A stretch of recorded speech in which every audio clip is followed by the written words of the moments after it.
Welcome into episode 90 of JD's Empire Sports Talk, of course, with my man Jake Biggie Mills once again. We have a lot to cover, but Biggie, before we start, because I know we're going to get right into it with how you doing, because we both have a lot of things to get to. Yes. But Biggie, how are we feeling first before you let it loose a little bit? I feel the best I've felt in some time. I know why, but I think you should tell the audience why.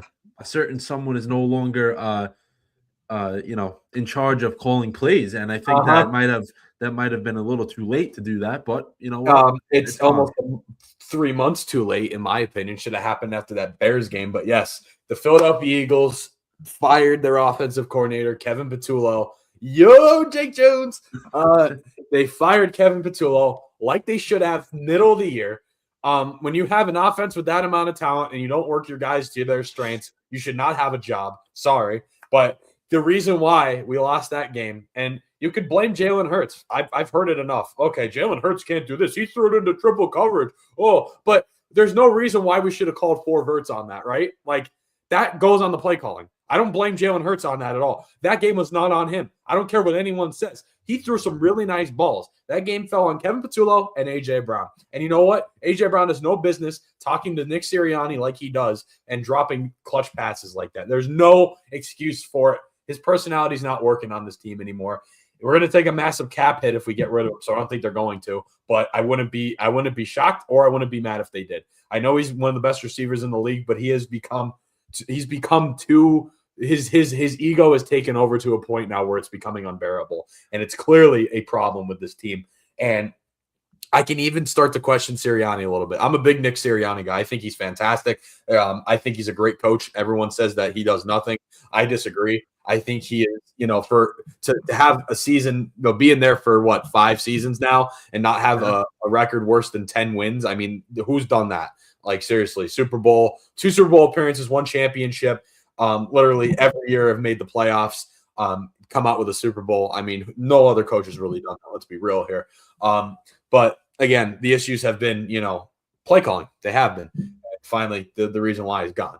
But that game on Sunday, I tell you what, it's a matter of the fact that that was a Kevin Patullo masterclass, like I was telling people. That is just the prime example of why he should have been gone after the first bad loss we had, which was the Chicago Bears game. And it was even a problem before that. And, you want to give the guy time. But we fired Brian Johnson way earlier than Patullo, which I don't understand. That season was very eerie of 2023. And I honestly think it was worse. I think it was worse than 2023. Jason Kelsey's last year when we got blown out in the wild card against the Bucs. And we lost 5 out of the last 6 games. Kevin Patullo, goodbye. Thank God. I think Sirianni's a good coach. I don't care what anyone says. He wins, but I am starting to question his leadership a little bit because I feel like that's been an issue, and it has allowed A.J. Brown to act the way he does. Most coaches would not put up with that, and I think Sirianni does, and he kind of has a little bit of an edge to him as well. Not a concerning amount, but a little bit, and it clashes with A.J. Brown and just doesn't work. So I'm starting to question him a little bit. I love the guy. I think he's a great coach. I don't want to get rid of him, but I'm starting to question his leadership abilities a little bit, and that matters a lot. Everyone just talks about wins and losses and Super Bowl rings and that, but to have control of your locker room matters a lot. and we've seen it be an issue even in years past. But this year it was pretty bad, to say the least. I was going to say that, the past few years we've seen the same things happen, but now it becomes This year was worse. more attention on it because they lose. But last year we remember AJ Brown in the playoffs, what he was doing, reading books on the sideline. He's done the same things. Yeah, but at least he was productive last year. Yeah, exactly. We had no reason to say these things last year. He was productive. He played like a top 5 receiver. I agree. And like you said, I wanted to check Sirianni's record. He's in the regular season, he's 59-26, which you don't get that type of production from a head coach. Has made the postseason every single year, 6-4 in the playoffs. What I wanted to ask you was, so next year, just hypotheticals right now, obviously that Patullo's gone, they'll have another OC. And part of them changing OCs is not because they haven't been good. Guys have moved on to better positions and stuff like that, which is important to talk about. Yeah, they've had 2 pretty bad OCs, in the 2 of the last 3 years.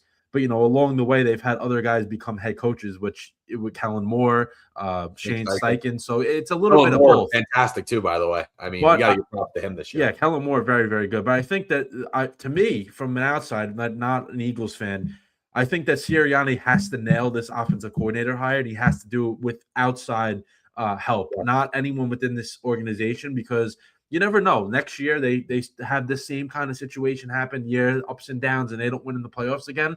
I'm sure Sirianni's name will be on the hot seat just because Philly's used to winning. And when you make the postseason every year, you're expected to go deep. So that's why I was saying we'll get to it in a little bit, or you can hit it now if you want. Who do you have in mind? Who do you think the Eagles should, entertain, talk to, whatever, try to get in there as offensive coordinator? Because there's a few head coaches that just got let go. There's an offensive coordinator that got let go within your division I think would be pretty good help in Cliff Kingsbury. I think he's a phenomenal play caller. I just think that with the Commanders situation, he's looking to get an upgrade in pay or become a head coach, which I don't think will happen just yet.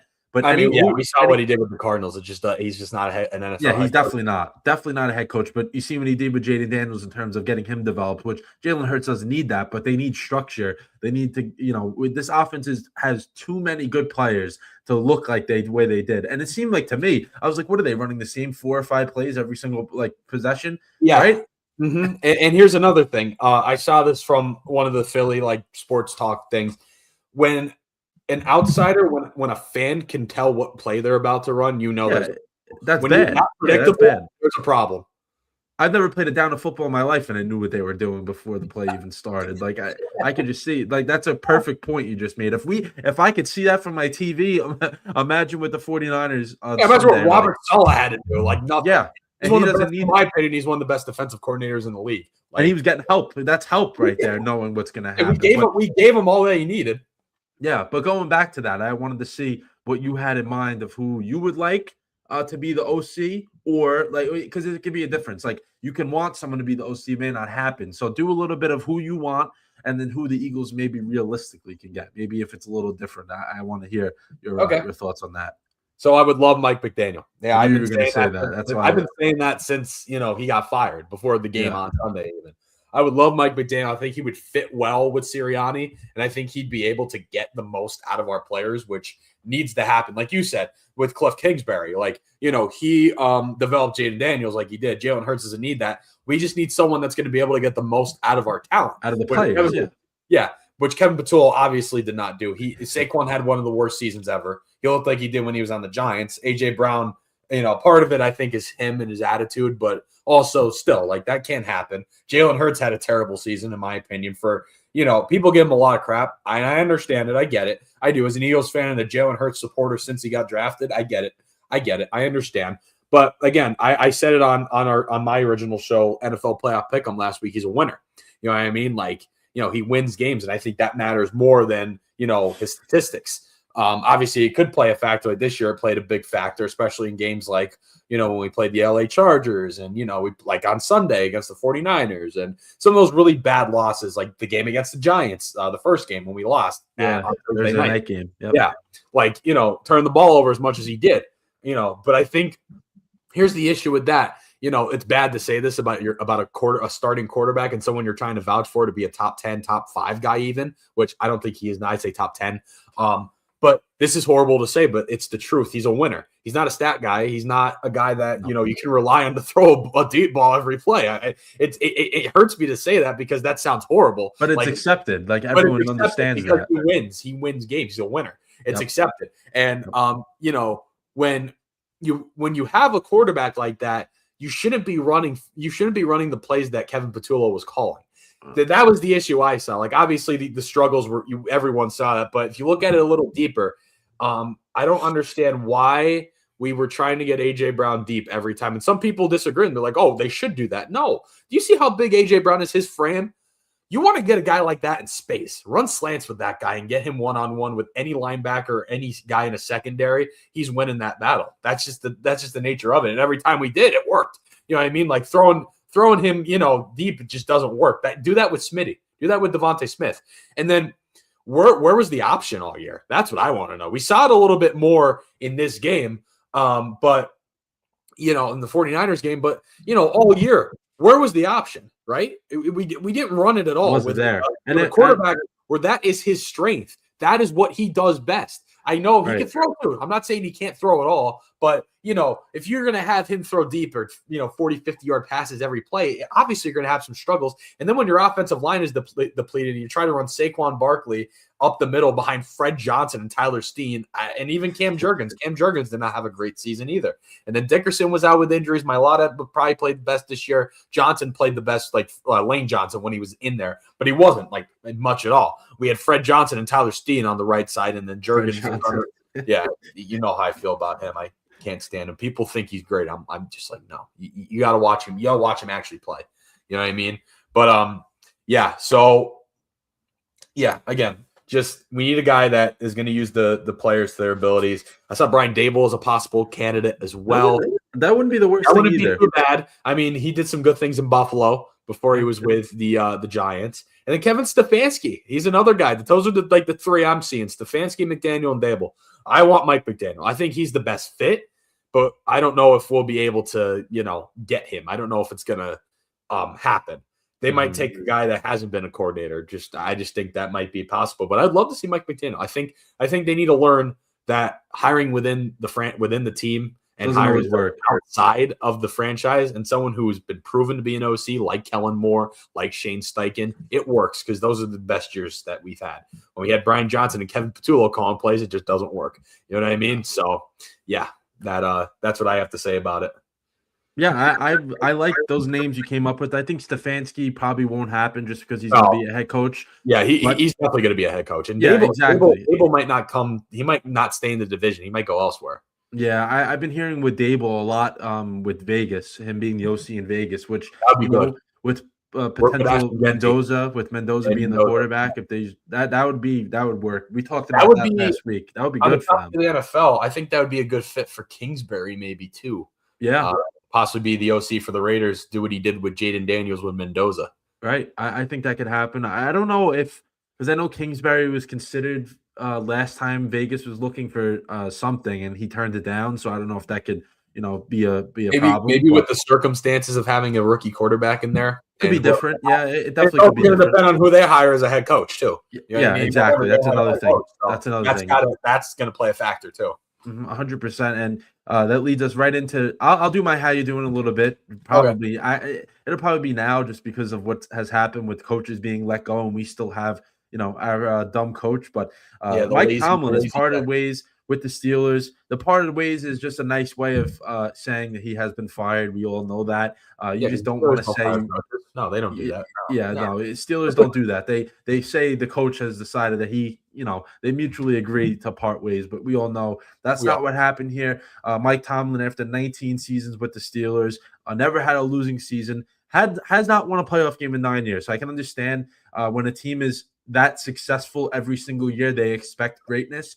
And, lately Tomlin hasn't been able to get them over that. And he's had a little mistakes in terms of who he picked as his quarterback. So, he still found a way to make the playoffs and have winning seasons despite, a lot of different things has happened. But I think for both the Steelers and Tomlin, I think first with the Steelers, they need I think, to me, I don't know if they'll ever do this, but actually truly rebuild the Steelers. I think this is the perfect time to do it. They have so many veterans on that team that are just old. They're not at top of their game anymore. And they have a really good defense too, JD. They do, but I think underperformed.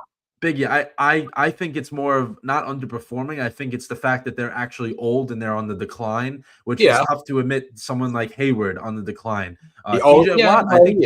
Someone like Hayward, I agree. Yeah, I think even TJ Watt's on the decline. I'm going to be honest with you. I know he's not as old as them. Pretty solid. I think he's still pretty good. He wasn't that great this year. I know he was. He had a what was that? A lung something that happened to him. But even before that, he wasn't the same guy. Jalen Ramsey, he was good at one point, but I don't think he's as good as he was. There's a few other guys in there, so I think they need a little bit of a reset.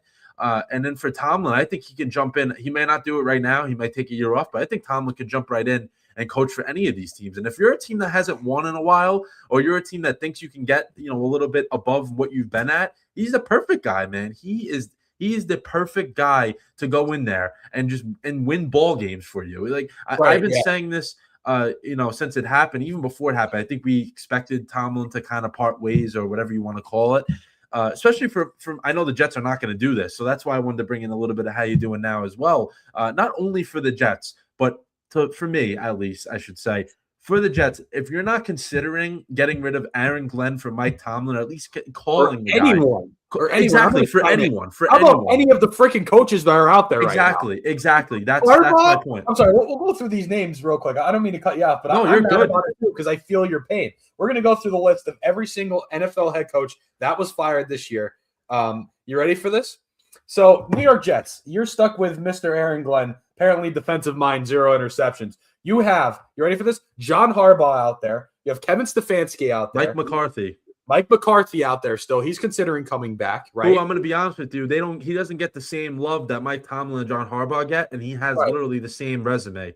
Once Super Bowl, a ton of wins. So, I don't know why he's not considered as highly as those guys. Maybe because he wasn't at the same place for all that time. But he's still a guy that would be much of an upgrade, obviously.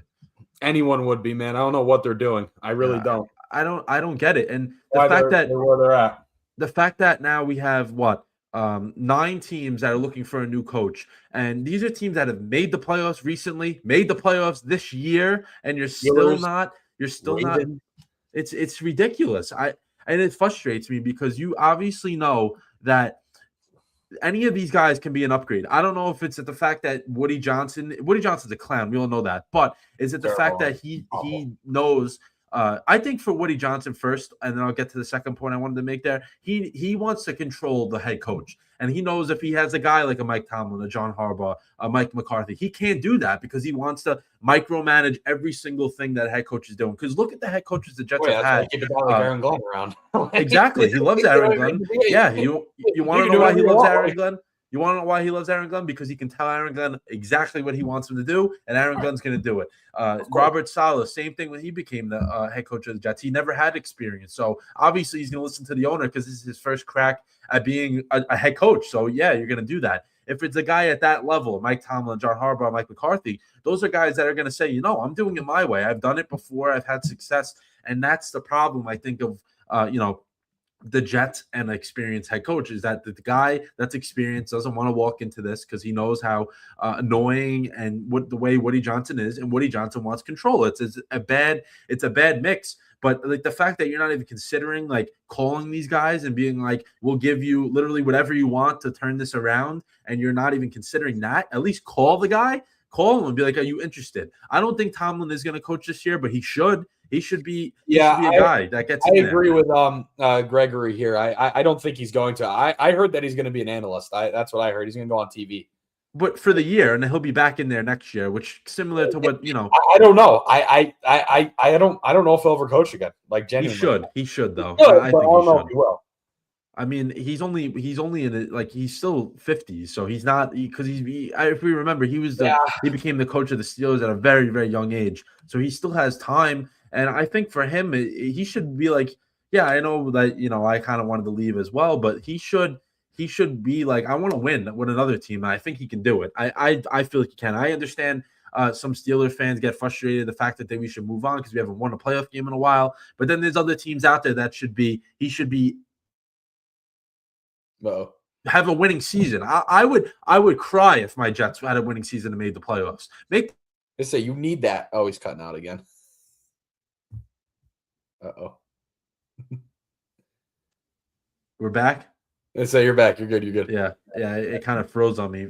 Anyway, as you were saying, yeah, you would cry. Yeah, the Jets haven't had that since what, 2010?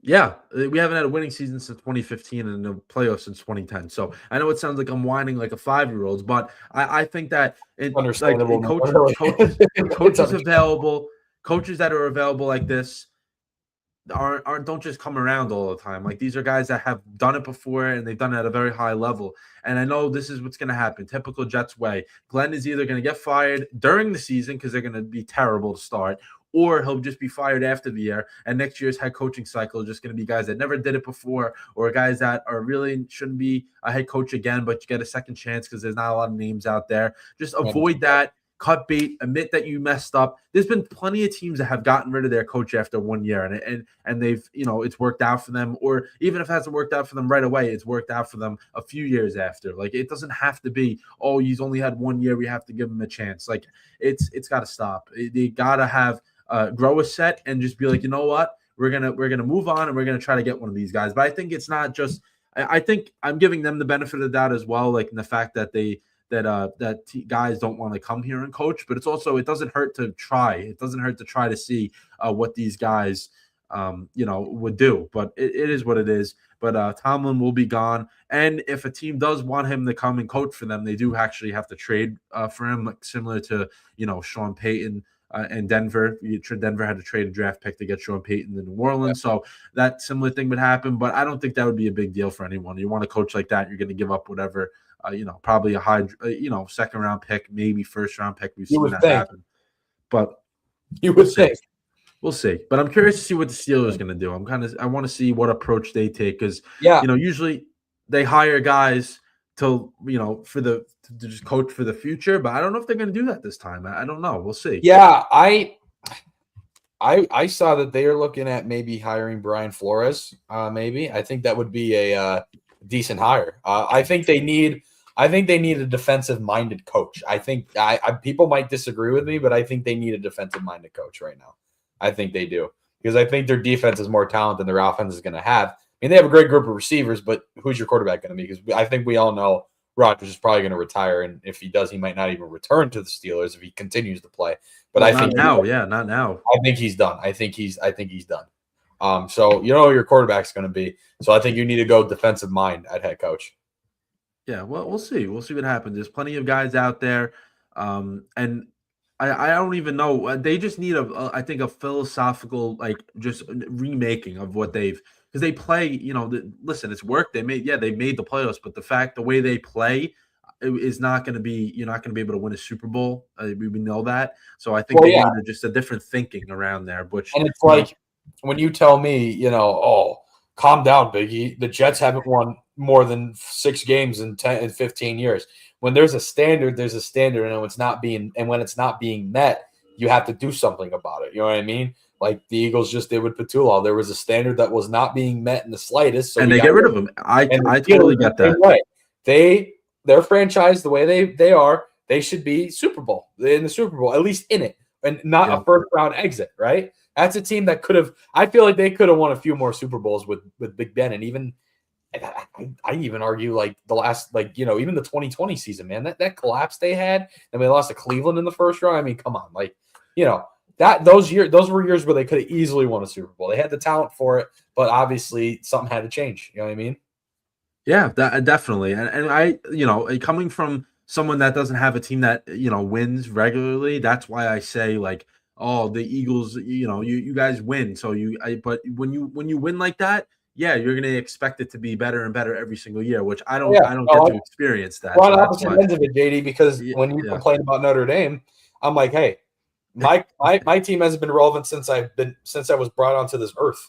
Like, they've had 5 winning seasons in 21 years, I believe it was, or something like that. Yeah, single-digit winning seasons in 21 years. So I get it. And you know how I am with college football. I'm way more passionate about it. I'm like how you are with the Jets is how I am with Syracuse. Like the Eagles, I love the Eagles, but I'm not as crazy about them as I am with Syracuse. So I understand your pain. We get it on both spectrums. You know what I mean? Yeah, no, 100%. I just feel, in college it's a lot harder to win just because of the Yes, circumstances. absolutely. In the NFL, you should never be this bad for this long. It's just the way the league You should works never be this bad and not do anything about it. about it. Yeah, That's the thing that exactly. I don't understand with you guys. Like, how are you not acting on it? You know what I mean? Like, it Yeah. just doesn't make sense. Like, a lot of teams, when this happens, like, look what the Falcons just did. Cleared house after 2 years of mediocrity and then picking Michael Penix after signing Kirk Cousins to a huge deal. Like, that's mismanagement. You get rid of all the people that made those decisions. You don't hold on to them. Like, I don't get it. You know what I mean? Yeah. Like, you're bad. Do something about it. The problem is they do get rid of the guys, but they just bring in other guys that They don't. They just they can't seem to improve it at all. It's either slightly better or slightly worse. In the case with Aaron Glenn, I think it was slightly worse. Yeah, it ended up being slightly worse. And this, I mean, listen, I don't think this is gonna. I think the Packers are actually gonna keep him around. Yeah, but yeah, I would love that. I think he's a good coach as well. I just think that he gets a lot of heat sometimes for no reason. But he did not coach well on Saturday night. I'll tell you that, especially the second half. Very questionable moves. And yeah, someone like that, Chris Shula from the Rams, I think would be the typical Steelers way. Would be like hire a guy that's young, that's never really done it before, but he can do it. Like I feel like Chris Shula is going to be a very good head coach, regardless of where he goes. He's getting a job after this season. Oh, he definitely is. Yeah, he definitely is. But teams are going to have to wait at least for at least a week, perhaps more. It depends on what the Rams do, which we'll give our picks on for those games later on. Let's move on. You already said that, so let's move to the next one. Chargers have fired Greg Roman as OC. Another team made the postseason, get rid of their offensive coordinator just because the way it went at the end. But I think for the Chargers, they were just so banged up injury-wise. I don't know. Yeah, and in the most important position too, up front. Offensive line. Yeah, did you see their offensive line, the PFF rankings, like when they're doing the player introduction? Yeah, they're all like out of 41, 38 out of 39. I mean, come on, bro. Yeah, Justin Herbert had no time to throw. Poor guy. That was rough. That was bad. I think if they had the full healthy O-line, that'd be a lot different of a game. It definitely would. And for the fact that they were against a Patriots team that doesn't really, rush the passer that well, that they were getting to him like that was crazy. But for the Chargers, I think it was more of a reaction based off of what's happened with other teams, thinking that, we have a good – I think Greg Roman has done well. He was with the Ravens before, Chargers. He's done well. But I think they look at it in the sense of, we're a team that has made the postseason in the last few years. We're trying to get over the hump. Let's bring in someone else that can maybe elevate us a little bit, which goes back to my point. Teams that are good, that know how to win, they look at it and they'll be like, yeah, we have a good team. We have good play callers, but I think we can improve. And they go out, they be like, yeah, you know what? We'll get rid of Greg Roman, but I think we can improve. And they do it. And they actually go out there, and they go and do it, which doesn't happen with every team, but the good teams know how to react and move accordingly to the next move they should make. Then George Kittle, he tore his Achilles. It was official. So 49ers, I don't even know how the hell they're at this point right now, but they are, which shows coaching. Well, coaching can do it. Kevin Patullo. Yeah, exactly. Coaching can do it. Kevin Patullo did it. There you go. But I'm saying Shanahan and Shanahan coached, he's been a great coach for Well, I even said that before. Shanahan's going to find every way to pick our secondary apart. And what do they do? I mean, Kyle Juszczyk had the game of his life. He was open every single way. I thought they were going to do that with McCaffrey. I mean, McCaffrey played a great game too, but Kyle Juszczyk was open every single way possible. I knew Shanahan had some up his sleeve because I know the Eagles secondary was probably their weakest link this year. And then, they didn't play, they already weren't playing great this year for how talented they are. And Sunday they didn't play great. I knew Shanahan had a plan to pick that apart. He's a great coach. I think he's one of the best when it comes to offensive, schemes as a head coach, like a non-coordinator when it comes to that, Yeah, he's terrific. Every year he usually battles the injuries and finds a way. And this year is crazy what they're going through. Like all their top Fred Warner, Nick Bosa, George Kittle now hurt. Brandon Ayuk hasn't stepped on the field this year. There's a ton of guys they have that just have not played or barely played this year, and they're in the the last 4 teams left in the NFC, which is crazy. And they just find a way. They find a way. And for Kittle, that's unfortunate because he may be out. He probably will be out actually into next year just because of how late this injury is. Because January, already in September, 9 months away. So it's going to be tough for him to make it back for the beginning of the year. But they just keep going, man. They just keep going and they find a way. Head coaching openings now up to 9. So I know we mentioned that before, but Steelers now need a coach. Dolphins. So those are the 2 new names based off of from last week, because we had 7, but when we did our show, and then the 2 new ones, Steelers and the Dolphins, then the Ravens, Falcons, Giants, Raiders, Titans, Browns, and Cardinals. So listen, I think there's a lot of intriguing jobs out there. I think the one job that we can all agree on that just has nothing to it is the Cardinals, and we talked about that last week. Yeah, there's nothing easily there. the least appealing. Easily, Yeah, I mean, there's not even nothing close. there. Yeah, there's really we talked about it. We said, Biggie, you were saying like even the quarterback situation. Yeah, you have a high draft pick, but you also don't have a high enough pick to get one of the top guys. And then you have Kyler Murray, who's probably not going to be there anymore. So like, what do you like? What is the whole deal with them? And then I think we can group.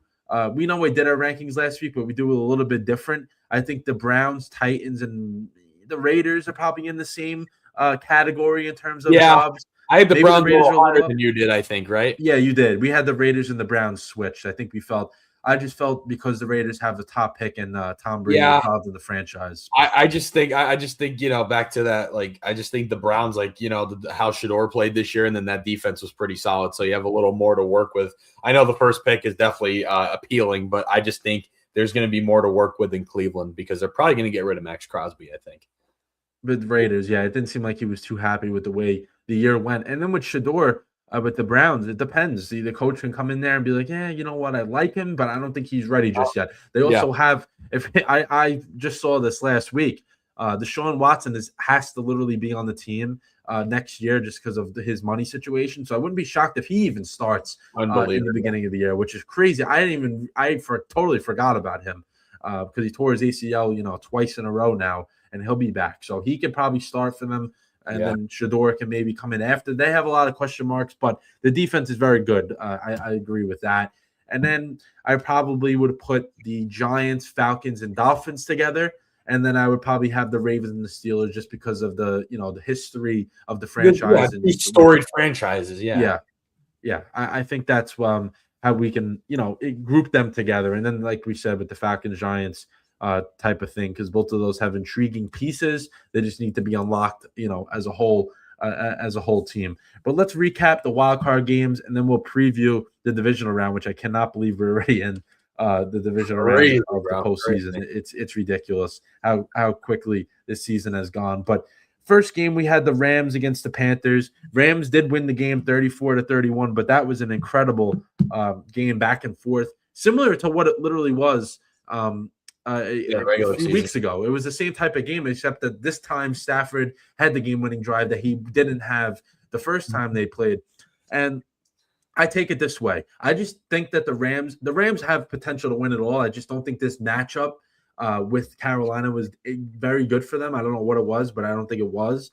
And then for the Panthers, man, they're here, man. They should be a very, very, very, very good team next year. I would not be shocked they had 10 or more wins next year.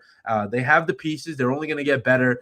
Seems like Bryce Young is getting more and more confident by the week. But Biggie, do you think that the Rams, the way they played this week, kind of hinders people's thoughts on them and the fact that they can't go far? Or do you think it was just the matchup? It was just a weird matchup for them, and they and the fact that the Panthers were such an underdog. Usually when teams are such an underdog like that in postseason play, they always play up to the competition. I think it does change a little bit because even some of the games at the end of the regular season, like, they didn't look great. I know they didn't have Devontae Adams, but, still, can we, obviously there were doubts of Matt Stafford at the beginning of the year, and he played beyond expectations. Great. He played great. Again, you still have to put that in the perspective, him being as old as he is, and, Devontae Adams missing a few games, and, Puka Nacua is having a fantastic year, but a little bit of inconsistencies and some of the stuff going on with him. You know what I'm talking about, right? All the stuff. Yeah. Those are just some factors, but I don't think it changes much. But it does raise some eyebrows because the Panthers were, they had a great year. Obviously, Bryce Young played fantastic this year, but that's not a team that, you should be only winning by 3 points against. I get it. It was an away game in the in the NFL playoffs. Like when I saw that 10.5 point spread, which I took plus, by the way. So I don't talk about betting on here much, but I did. And worked out in my favor. In a few months we can. When May comes. Yeah. Same with the 49ers money line. But that's playoff football. That's just the nature of it. But it does raise a little bit of eyebrows, I think. Yeah, and I think that yes, I was going to say this. Panthers can very easily win the division next year. Terrible division, but we'll see what happens with the Falcons, because I think if the Falcons nail the hire, if they make the hire and nail it, I think they can win the division just because they have probably a better roster. Right there with the Bears as well. That is the next game we're going to talk about. Packers dominated once again. So the Packers and Bears played each other 3 times this year. Kind of went the same way every single time.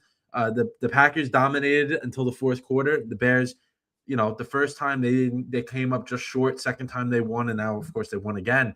I think that the Bears, very good team, and the fact that I was shocked that they won this game. I didn't think they were going to do it. I thought they weren't ready just yet. But Caleb Williams just found a way. Ben Johnson, just a wizard with the play calling. He just came up with the perfect calls at the right time. And I think I mentioned this before with the Packers. Terrible game management in the second half. Yeah, go ahead. Yeah, go. I picked the Bears to win the game for that reason alone. Obviously saw I know Jordan Love was out for a little bit, and him coming back his first game, I think that was a little bit of a factor. And we've seen some questionable, clock management and other problems with the Packers this year. So I just think the Bears were too talented. And like I said, I'm surprised it didn't, but it wasn't the reason why they won, which is crazy. I remember saying the run game's going to take over, and that it didn't have to, It was a great comeback. I mean, the fact that they were up 21-6 at the end of the third, almost basically the end of the third quarter, and then the Packers just didn't do anything. I think, people are like, oh, Brandon McManus. Yeah, he was definitely a part of them losing. I mean, you missed 3 kicks, but they could have won that game. They could have won that game. They had 3 minutes left, and they're throwing the ball twice. That resulted in incomplete passes when the Bears only have 1 timeout left. Make them use the timeout. Run the ball. Just do something. You don't want to give the Bears that much time. And it's just terrible clock management, which is why Packer fans aren't too happy with LaFleur, which I don't think they're gonna get rid of him just yet. I think next year he will be on the hot seat though if it starts, because they didn't win. They went 9-3 to start the year, and they have not won a game since then, and they obviously will not win a game until next year. So it's ridiculous. It's just ridiculous the way it went down for them. But terrific game. That was one of the. I mean, a lot of these games were great this weekend, but it was really, really good. Yeah, pretty much every game was good for the most part. Besides the last 2, I think. Obviously, yes. Yeah. But the Bills beat the Jaguars 27-24. I know I was on the show literally last week talking about the Bills are going to win. Josh Allen, this is his postseason. The one guy that he has not beaten the postseason is not here. So this should be Josh Allen's, put the cape on and let's do it. And Josh Allen put the cape on against Jacksonville, went in the tent, I think 3 different times during this game, lost 2 receivers along the way, was literally playing with 3 healthy receivers the entire game and a limited run game because Jacksonville did really, really well against James Cook, and they still found a way to win. Josh Allen, last drive of the game, puts the cape on, wins the game for them. And similar to I think Jacksonville's in a much better spot than what Carolina is, just the way they played this year. But I think Jacksonville they had a better year overall, I think. Yeah, and I think that Jacksonville is going to be very, very good for the foreseeable future. I think Trevor Lawrence has been unlocked by Liam Cohen. I think the defense has a mix of draft picks and free agency signings that have meshed very, very well together. So Jacksonville shouldn't be ashamed that they lost because Josh Allen is the top 3 quarterback in the league, and he showed why on Sunday. Then there's nothing really, to talk about this game. We already talked about it at length, but the 49ers won 23-19. Jawan Jennings threw a touchdown. They got creative. That was a little Super Bowl play they had a few years back that worked once again. Christian McCaffrey, 2 touchdowns. So San Francisco has the formula that they know they have to use to win a game in the postseason, and they have to see if they can do it again this week coming up. But they did do it against Philly. Then Sunday night, Patriots beat the Chargers 16-3. So I think that was the Patriots' first playoff win in 7 years, which I didn't think it was that long, but it was. Because if you think about it, even the last couple of years with Brady, I mean, they lost them some of those, and then they haven't made it. Yeah, if I remember correctly, the last playoff run with Brady wasn't a run because they lost to the Titans and Yes. Mike Vrabel, and that ended his career with the Patriots. And then they had Mac Jones made the postseason the next year, but he didn't win. And then they didn't make it for a few years, and now this is their first year back. So, I mean, I don't think anyone's really particularly happy that the Patriots are in the playoffs and winning games again. Especially you, JD. Yeah, I am not happy about it. I don't hate them right now as much as I did when Brady and Belichick were there, but it probably will come back to me, if they're consistently making it.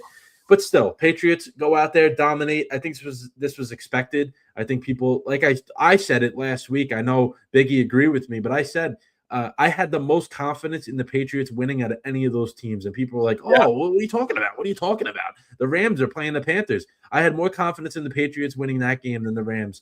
I think it came to effect. Patriots, Drake May looked a little nervous in the beginning of the game, but they overcame that, and the defense. It's only a second-year quarterback. I mean, exactly? I don't think people realize that.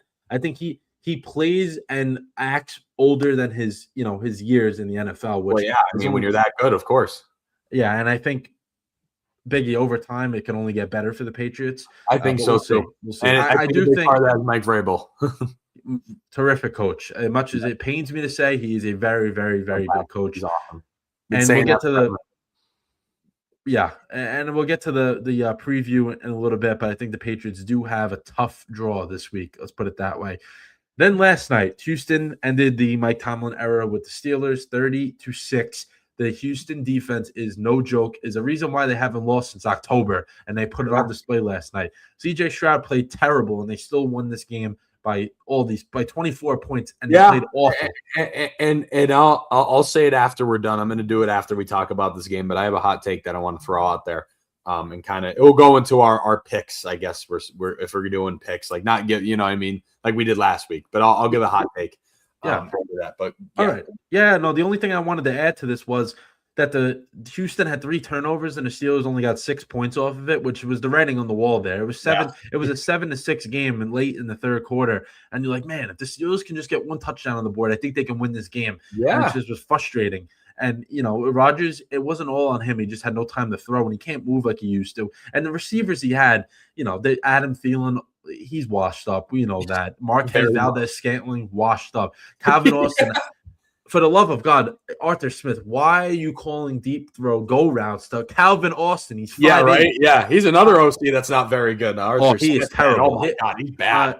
Our good friend Corey, a friend of the program and all of that. Yes, he always told me. He said Arthur Smith's playbook is the size of a napkin, and I believe it. I mean, watching the Steelers a little more than I usually do this year.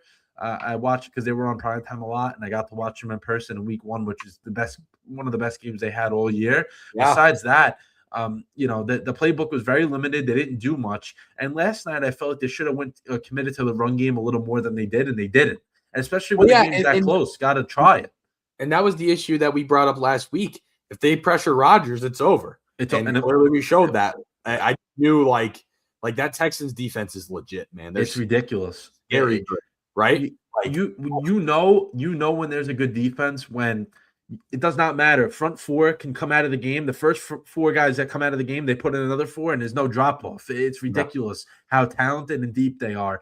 And when you have a defense like that, it's very, very hard to beat them. And I think that I don't want to predict anything too early, but I think Houston has a very good chance at winning this week and beyond. But let's preview. Yeah.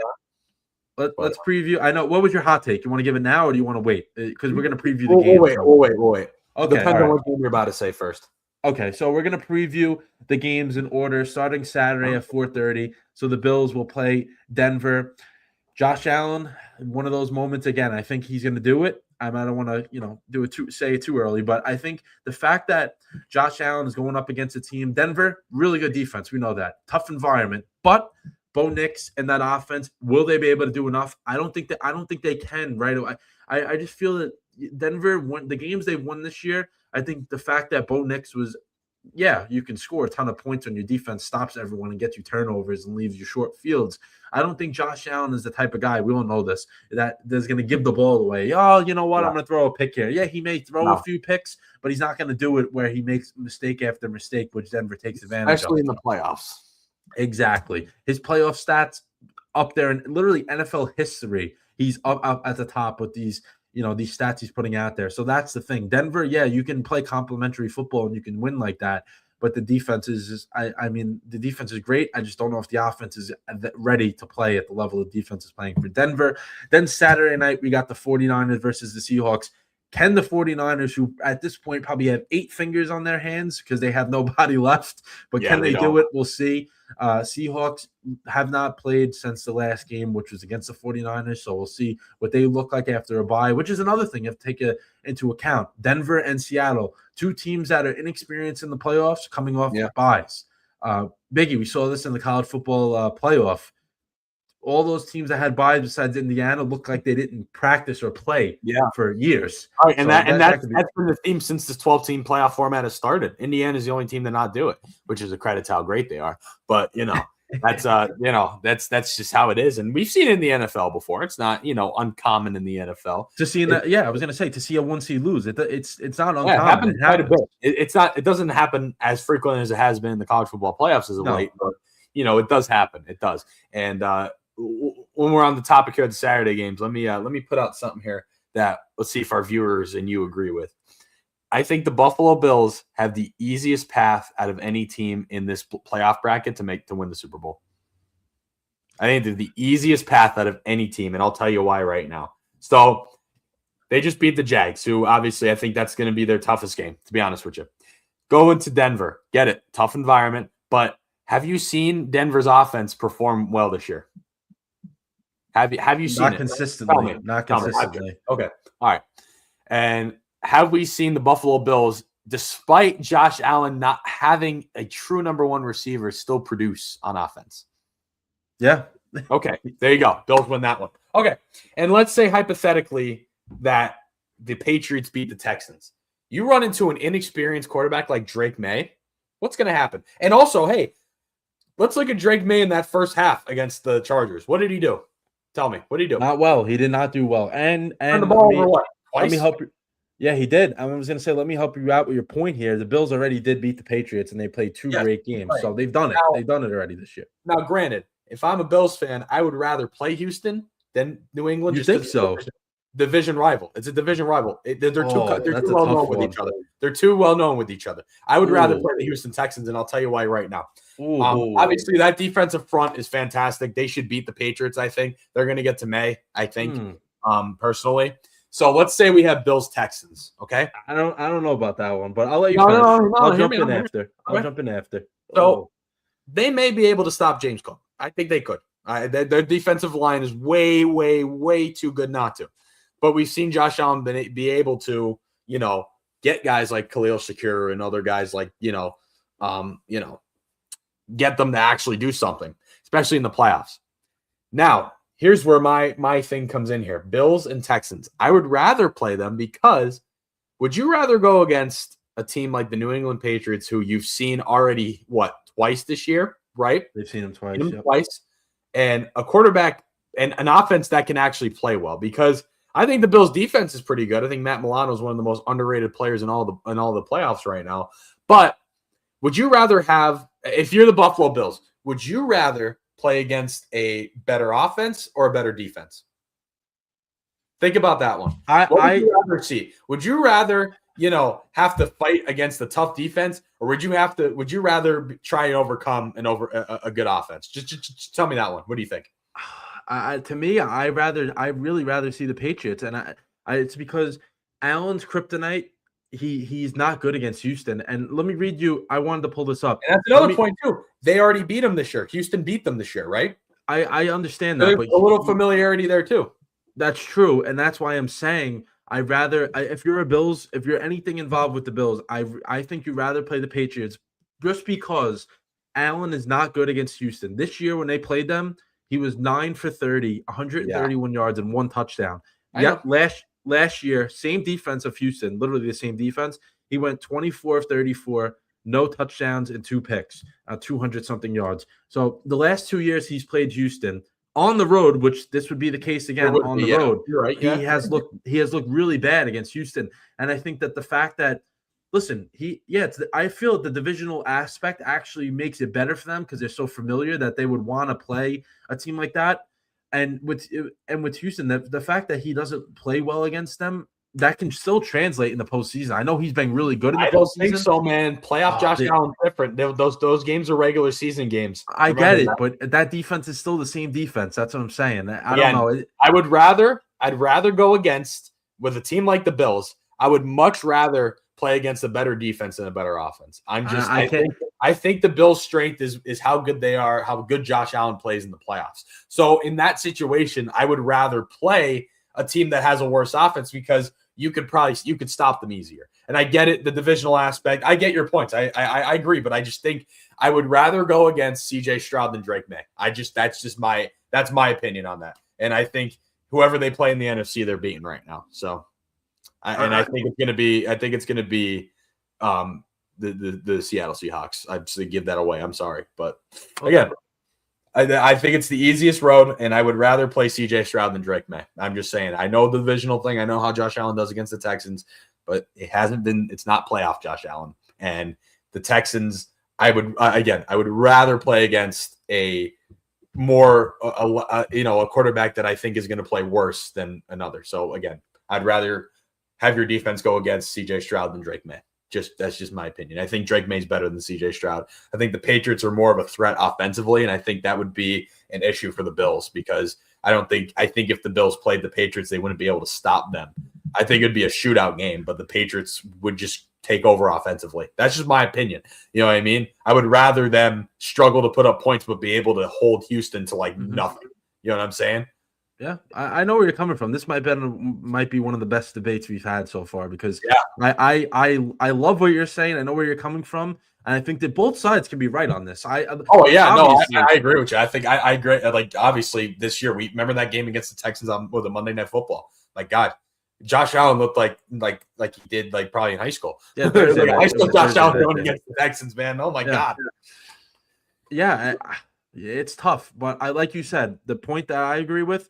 Drake May, you rather play, what you were saying, CJ Stroud, Drake May thing. You rather play CJ Stroud than Drake May, but it's tough. It's very, very tough. But we'll see. That's the beauty of football because both teams can lose. Both teams can lose, and we just waste our time talking about this. But I mean, we can literally see a Patriots Broncos or a Texans Broncos. Yeah, we could easily see that. Well, who knows if the Broncos, all of a sudden Bo Nix starts playing like a MVP level type quarterback. Yeah, throughout the show though, if anyone in the comments, let us know because this is a great debate we just had. If you're the Bills, agree with me? Do you want to play the Patriots again, or do you agree with Biggie that the Bills should want to play the Texans? Let us know, and we'll move on, and then we'll get back to that at some point. But that's one of the best ones we've had so far because we usually do are in the same wavelength on things, but this one it's tough. It's very, very tough, but we'll see what happens. And then let's go to Sunday where we got the first game, which is the Texans versus the Patriots, which is going to be a great game in itself. And I'm not going to agree 100% on this, Greg, but I think that in terms of Drake May, he's a very good player. We've seen, bless you, a very, very good player. He's had a great regular season in the MVP voting. Did not look good against the Chargers, and if he didn't look good against the Chargers defense, would not be very, very confident in him looking good against Houston's defense because Houston's defense is way better than the Chargers defense. So that's a good point. I don't agree 100%, but don't believe in the postseason hype. We can fix that a little bit. Don't believe in the postseason hype because I think down the road Drake May is going to be one of the dudes. As a Pats fan, the Bills would rather play us, but do you think they can beat us a third time around? Because I don't. It's a Bills versus Patriots would feed families, I think, for AFC East fan. And you know what else would too? A Rams Seahawks rematch. That would. I want to see that so bad. I do too. I really do. That was a great game. That was such a great game, man. And there was no Devontae in that game, I believe. Right? So yeah. That plays a factor in there. That plays a big factor in there as well. And that would be fun. And that leads us to the last game where the Rams play the Bears. And I know we did this last week when I said I believe the Patriots. I'm the most confident the Patriots winning this week. Out of all these games, I actually am the most confident in the Rams beating the Bears this week, which could be. Yeah. I think it's a little bit of a hot take, but I am the most confident in the Rams out of all these teams because we know the Bills versus Broncos. We know how we feel about those two teams, but I don't know if I'm more confident in that happening than the Rams beating the Bears. It's tough to say because we haven't seen the Broncos in the playoffs. Like we haven't seen them. We didn't see them last week. We saw the Rams. So I agree with you on that, just solely on the fact that the Broncos have not played yet. Yeah, it could be destiny to meet again. We'll see. We'll see what happens. But that would be something. AFC East rematch and an NFC West rematch to go to the Super Bowl. I mean, that would just increase the rivalries as well. Yes, let's go like Packers Bears. Exactly. Like last week, the Packers and the Bears. But let's go to the MLB, NBA, and then NHL, and then we'll slide right back into football before we close out the show. The MLB, you actually have news for once. I am totally shocked by this. We actually have some things to talk about. Alex Bregman agreed to a deal with the Cubs last week, 5-year, $175 million deal.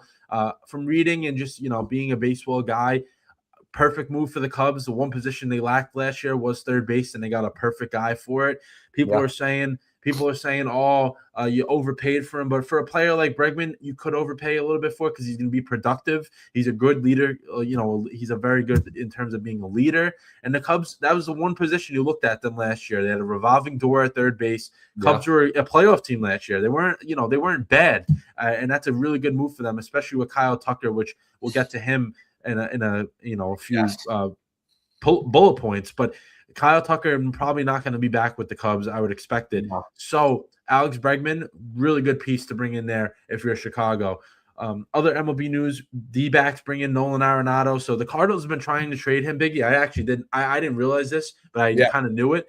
The Cardinals have been trying to trade him for literally almost 2 years, and they finally got someone to take. They did it. Yeah, they finally got a deal. That's insane. And he didn't have a no trade clause. So I remember last year, Houston actually did trade for him and he declined it. So that's part of it, as he had to pick where he wanted to go and it had to work out in terms of money. And the Cardinals are sending them $31 million. So that just shows that they just wanted the guy off the team.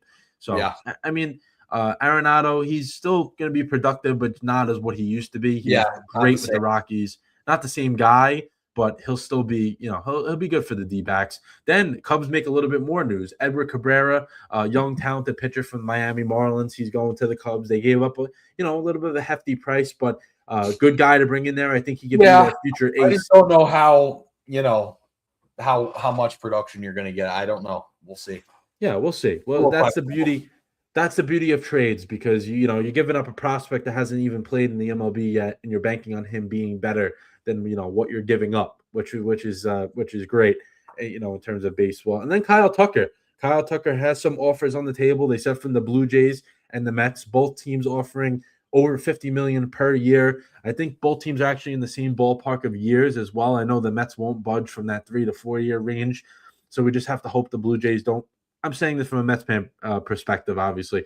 Have to hope that the Blue Jays don't go above that because he'll probably take them more years because that's obviously more comfort in knowing you're not going to be having to look for a new home. But the Mets, they need to make a splash, and this would be a good one. Shouldn't be the only move they make, and if that is, that's embarrassing. But this would be a nice move to rebound off of letting Alonso walk and trading Nimmo away and McNeil to some extent. You have to come up with some bats to try to make up for production. And Kyle Tucker, really good player, and we'll see what happens to him. Gets injured a little bit, but I'm not too worried about that. Then let's go to the NBA, where once again Anthony Davis is injured. I mean, it's every month with this guy, which I feel bad because he's so good, but he just continues to get injured every single year, and multiple injuries in the year as well. So it's unfortunate, but we'll see what happens with the Mavericks as a whole. Because if he's able to come back for playoff time, I wouldn't be shocked if he's traded from Dallas to a contending team that's looking for a big man that's able to withstand him being out for a little bit, and then moving forward from that. But one other bit of news. James Harden moves to 9th on the all-time scoring list, which I didn't think he was that high. That's kind of crazy, but you got to think about it. He's been around for a while, and he has been. I didn't even really won much, but he's been very, very good. Yeah, very good. Especially after the Thunder, he goes to Houston. In those Houston days, he's averaged like 35 points a game. That was his best. Those were his best years. happen. Yeah, Yeah, definitely. that was before he before he wanted to go to Brooklyn, and we see how that worked out for him. Which Yeah, I when they love signed all those guys. I love clowning Brooklyn every time every chance I get with that whole situation, because that could have been the Knicks, and thankfully they didn't want to come here, and then it worked out for us. It didn't work out for them. But let's do the NBA standings, where I'll start it off with the West, and then Biggie will take care of the East like we usually do. So number one in the West, still the Oklahoma City Thunder. I'm fumbling my words there a little bit. Thunder at 33-7. They're on a 3-game winning streak, so they were losing for a little bit, but they're figured some things out. 19-2 at home. That's an important thing to highlight. So that, when they go there to play them, they don't really lose. Spurs are at 27-12. They're playing all right. They're kind of they're average basketball 5-5 in their last 10 games. Nuggets at 26-13, so they're a game from the 2 seed. They have lost literally their entire starting 5, and they're still winning games. Is mind-boggling to me, but that's a credit to Denver, and their culture and everything like that.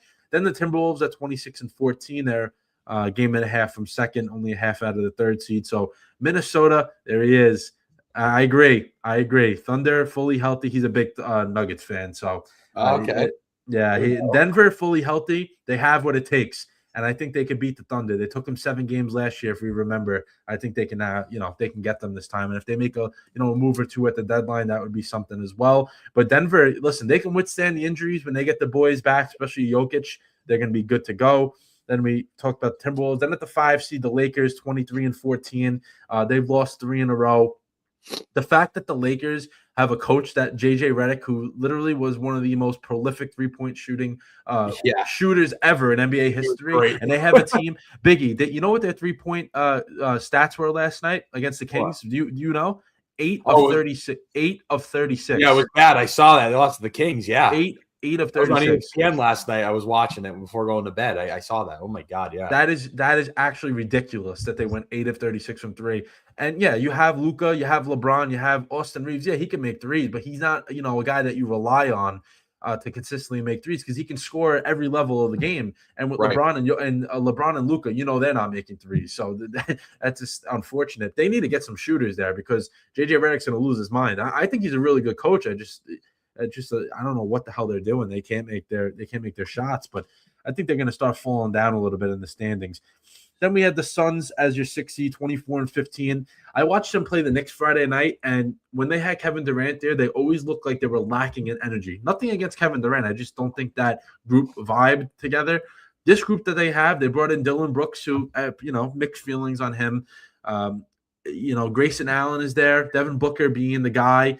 The Suns are a scary team, just in the fact that they play dirty, they play hard, and they're going to win games like that. They're going to be a scary team. Right now, it's the Nuggets against the Suns. Would not be thrilled if you're the Nuggets in that matchup, just because the physicality of the Suns. But I wouldn't be shocked if the Suns make it up to the 4 seed the way they're playing lately. They're playing really good.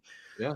Really good basketball. And then we have the Rockets, who have lost a few as well. Biggie, I was very high on the Rockets coming into this year. I actually had them beat the Thunder to make the finals. Yeah. They're just losing they're going down in the standings every week. Yeah, they're not looking good. They got to figure it out. This is the thing. I think CT actually brought this up last week. They lack a point guard. And when you lack a point guard, this is what my St. John's Red Storm are going through right now. We don't have a point guard, and we don't look good because we don't have anybody out there, to man the floor and actually get these guys organized. And that's what the Rockets are going through. Then they got the Warriors, 21-19. They're still there. I don't think they're anything as a threat. I think they're just there. If they make it, the Thunder will probably beat them in 5 or 6 games, just because Golden State, can maybe win a couple, but I wouldn't be anything with them. Trailblazers 19-21. They're your 9 seed, so the first team out of the top 8, and they're under 500. But they are in a play-in, so they are in the postseason if it ended obviously today, but of course it doesn't. Grizzlies at 17-22. I think the big news with Memphis is the fact that John Morant's on the trade block, so we'll see what happens with him. Yeah, I saw that coming though. Yeah, he's been in too much trouble in that situation. Yeah. He needs to go. He needs a fresh start. He needs a fresh start, and I think the team does as well. And I wanted to add that he needs to go to a team that has a great culture where they can keep him locked in and focus on only basketball. And there's only a few teams out there like that. Yeah. And the one that comes to mind, I don't know if the Celtics are in the mode of trying to actively get better pieces there, because I don't know if this is the type of year that they want to do that. But the fact that they're playing good, why not reward the guys and bring them into Boston and get them a little bit of juice. And I think John Morant would, fit in good with them, because he would keep his mouth shut and not do stupid things, and he would just play and he would be fine. I think that's a good spot for him. But I'm sure there's other teams out there I'm not thinking of right now. Then the Clippers at 16-23. They've won 3 in a row. They had a good winning streak going. They lost to the Knicks last week, and then they're on another winning streak. So the Clippers, wouldn't be shocked if they get back in the mix by the end of the year. I think they have too much talent to not. They're 8-2 in their last 10, so they're playing much better than the Mavericks. 15-25. Mavericks are a mess. We already know that. Now losing Davis doesn't help. Jazz at 14-25, so they're right there. Very young team, not expected, to do much. Then we have the Kings at 10-30. Kings are a mess. The Knicks play them tonight, and the Knicks better not lose to them. They just take care of business and move on to tomorrow. We saw the Lakers do it. We'll see. Yeah, exactly. And the Kings are not terrible at home. They're 7-13 at home. So, I mean, they're 3-17 on the road, which shows how terrible they are. But they're not that bad at home. So it's not a lock that the Knicks win tonight. And then we got the Pelicans rounding out the West at 9-32. They're a hot mess. 1-9 in their last 10 games. They're just, a complete joke. But Biggie, what do we got in the East? Yeah, so Detroit Pistons are rolling. Still playing pretty good. 6-4 in their last 10, 29-10 or 28-10 overall, I should say. It's pretty impressive. And I mean, we saw it, they're 3.5 games above the Knicks, who are second at 25-14. They're still playing well. I think they just had a long stretch of just game after game after game after game, and it catches up to you. And obviously you're not going to win every game in the NBA, but the Knicks did have a stretch a little bit. It's just they play too many games in a row. Boston still exceeding expectations in third. I don't want to cut you off, but the Knicks finally got more than one day of rest coming into tonight. So and they need to do that. And it's a team that they should beat by a lot, right? They're playing the Kings. They should. But they have a game tomorrow, so I'm sure some guys are going to be sitting tonight. I haven't checked the injury report yet, but I'm sure win the game. Just win the game. Right, exactly. Yep. And then Boston exceeding expectations, as we said all year, without Jason Tatum. 24-15 overall. And then we go to the Toronto Raptors, who are playing very good, playing a little higher than we expected as well. 24-17. They've been really good. No one really expected anything much out of them. The Sixers have turned it around quite a bit. I'd say from last season, they're actually healthy. Decent. They're healthy and they're playing decently well basketball. 22-16 overall. They're just, again, another team is playing, above what we expected. And another team that's doing the same thing is the Orlando Magic, 22-18 overall. They've looked decent. And then a team that is the complete opposite of the last two, or the last, 4, is the Cleveland Cavaliers. What are we doing? What's going on? The chemistry's gone. Where'd it go? What happened? I don't get it. Same guys. Nothing happened except Evan Mobley being hurt for a little bit. Yeah. Where'd the chemistry go? The chemistry's gone. I say to be in a little bit of a positive note with them. The fact they've played so bad this year and they're only 2 games from the 4 seed is positive, because you can compared to what they were last year. Of course, they're playing bad. Yeah, they were incredible last year. But the fact that they're right now playing terrible and they can very easily be the 4 seed by the next time we do this should get them going, man. You want to host a playoff, at least one playoff round, and they're too good to not. I mean, come on. You look at their roster, you look at the Magic, they're better than the Magic. You look at the Raptors. They're better than the Raptors and the Celtics. Exactly. That's what I was going to say. This Celtics team, they're better than them. And I mean, you could stack them up there with the Knicks. I don't think those rosters are that far off. I know I'm a big Knicks guy, but I don't think the Knicks and Cavs roster is that far apart. Too far apart. Yeah, no, I agree. I think the Knicks are better. They are, but not that far. Not that far off. I agree. Yeah. So the Cavs got to turn it around, and they have time. They do. We'll see. But the entire East, before you keep going here, the entire East is like, you win 2 in a row, you lose 2 in a row. You win a few and you lose a few. It's just the way the whole East has been this year. That's why the standings are so close. Yeah. And then the Miami Heat are below them, 2019 overall. Not the best. I mean, we didn't really expect them to be. The Atlanta Hawks just lost their star player to the Wizards. And I don't even think he's going to play. Yeah, probably not. Try to explain that to someone who doesn't know basketball very well, and I said it's like someone like Jalen Waddle going to the Jets or something, or like something like what I mean, like a player on like a team that's not a championship level team, but like is consistently decent, like a star player on like a mid team going to the worst franchise in the league. Yeah, that's what that's like. Any like mid player going to the Jets. That's how I described it. Sorry. But the Chicago Bulls kind of fell off, had that incredible start to the year. Really haven't done much since at all. They're 18, they're below 500 now. And then outside the top 10, we have the Milwaukee Bucks, 17-22. I think Giannis is gone after this year. I think it's finally going to happen. We're going to see a Giannis Antetokounmpo-less Milwaukee Bucks coming up. Charlotte Hornets, again, I say it every week. LaMelo Ball's the only guy that is a good player on that team, realistically. The only guy that, is doing well for them and is a superstore. Brooklyn Nets, they're a mess. We knew that. Washington Wizards, they're a mess. We knew that. But we didn't know our team in last. The Indiana Pacers still have not done a thing. Unbelievable. One of the biggest championship appearance hangovers I've ever seen next to the Boston they're still hungover. They're still hungover. And it's like the Boston Red Sox a few years ago after they won in 2018. Kind of the same deal. How they started the year in 2019, I remember, because I loved every minute of it as a Yankee fan. I remember. And they still don't have 10 wins yet. They're 9-31 overall. I mean, just pathetic. 2-16 on the road. Just bad. I mean, they did win 3 in a row, so at least they're they're winning a few games now, but still, you were in the NBA Finals last year, and you lost a few guys. Not your whole. They're still hungover. Yeah, they're still hungover.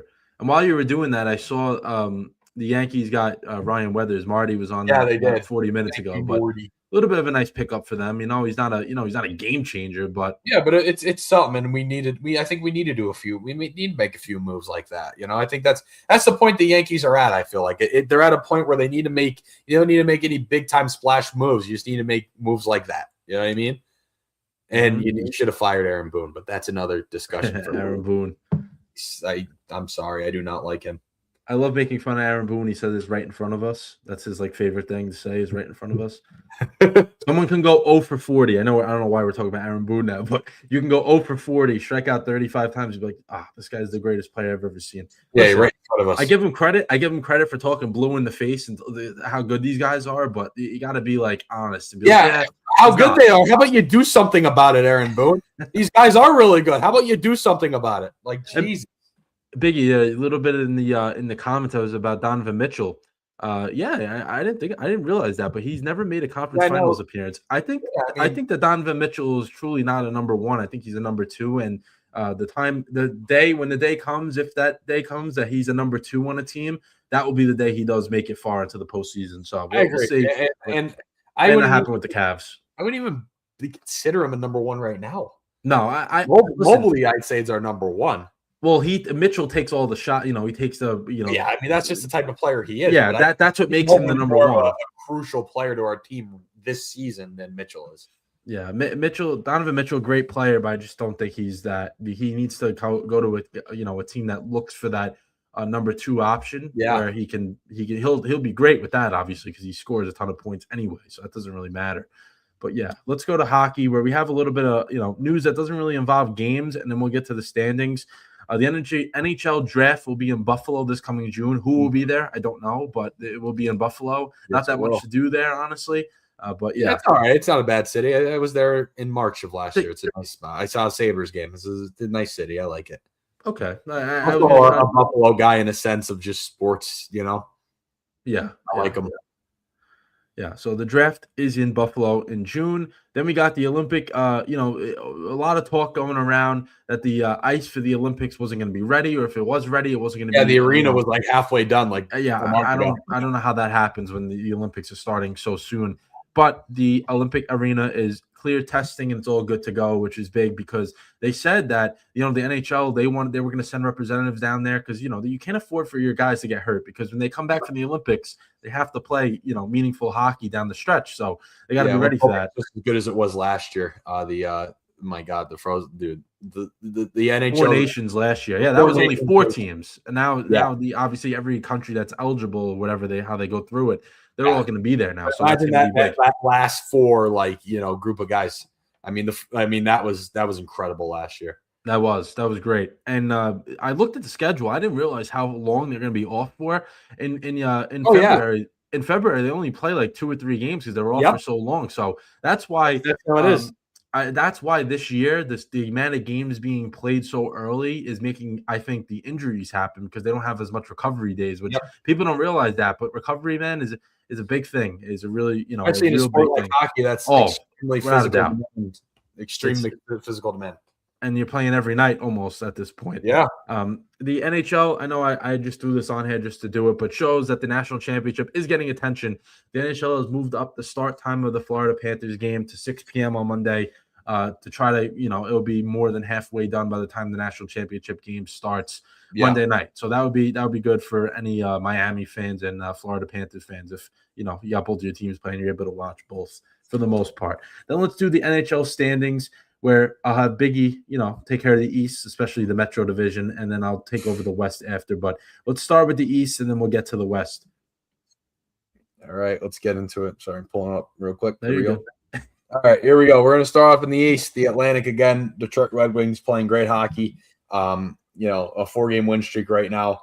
28-15. Haven't really fallen off as much, but they they're playing good hockey. But the team that has played great as of late on a 10-game win streak is the Tampa Bay Lightning, who started off the year not too good and is a team that, hasn't been in cup contention since they won all those cups in the early 2020s and the late in the early 2020s. They're back up there, and they've passed Montreal, who started off the year pretty well. They haven't been great as of late. They just, I don't know, they just haven't been playing as good as they were. Toronto, again, that's a team that's disappointing this year. You lose you lose Mitch Marner and you fall apart, which I don't think should happen for them. They're on a 4-game win streak though, so they shot up in the standings. Buffalo playing their best hockey you're going to see out of them all year, and then they're going to be the Buffalo Sabres again. 24-16-4 though overall, 52 points on the year. The 8-2 in their last 10. So I mean, again, this is a good time for the Sabres, but it's not going to last. It's just the nature of it. The way it goes for them. Yep, exactly. It's too good to be true. It's too right, good to exactly. Be true. Yes, right. And then the Boston Bruins, they're Pasternak's playing okay, but they're not playing. They're kind of in a rebuild-ish stage. I don't think it's like a clear house type rebuild, but it kind of is in a sense. Half a rebuild. Half a rebuild. Reboot. They're rebooting right. Yeah. They're rebooting right now. Florida Panthers playing, below expectations. They did win their last 2, 5-4-1, their last 10. Again, that's a team coming off a Stanley Cup final. Injuries have been hurting them this year, and they just haven't been the same. And then the Ottawa Senators are being the Ottawa Senators last, but they still have a winning record. Only 45 points though, and they're on a 4-game losing streak. They're 3-6-1 in their last 10. So yeah, that doesn't do them any good. We're gonna go to the Metro. Carolina's still cruising through that division right now. There hasn't been any changes in the Metro. I mean, none.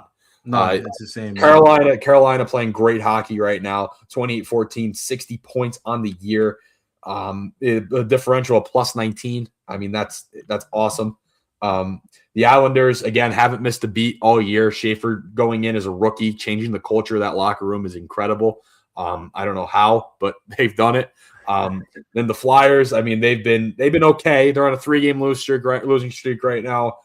They're just, they got to get more consistent. And I say it every week we're on. It's a young team, a young core of guys. And, they need to just get more consistent. First year head coach for them. I say not a first year head coach, but first year on the Flyers as their head coach. Just some inconsistencies we're seeing with them.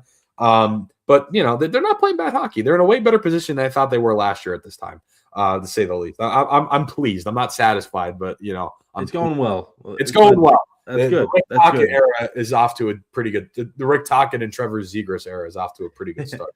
I like it, and Dan Vladar, of course. Hasn't been too good in the last couple games, but still better than Sam Harrison.